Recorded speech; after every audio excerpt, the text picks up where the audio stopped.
টাকাই পকেটে থাকে না, 1,000 কোটি যায়। RRR এর পর এস রাজামৌলির নেক্সট প্রজেক্ট কিন্তু মাহেশ বাবুকে নিয়ে। সো এই মুভির বাজেট রিসেন্টলি একটা বাজেট শোনা যাচ্ছে, এই মুভির বাজেট কিনা বাংলা টাকায় 1,000 কোটি টাকা হবে। টাকাই পকেটে থাকে না, 1,000 কোটি। যাই হোক, সো এই 1,000 কোটি টাকা মাহেশ বাবুর উপর কি ইনভেস্ট করাটা কি বোকামি? আপনার কি মনে হয়?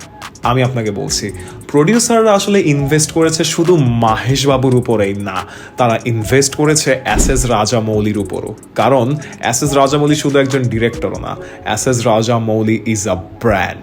সো এটা কিন্তু কখনোই ভুলবেন না, 1,000 কোটি হোক আর 1,200 কোটি হোক, মুভি কিভাবে বক্স অফিসে চালাইতে হয়, মুভি কিভাবে বানাইতে হয়, এস রাজামৌলি সেটা জানে। So I'm waiting for S.S. Rajamouli's next one. আপনি কি এক্সাইটেড? কমেন্টে বলে যান।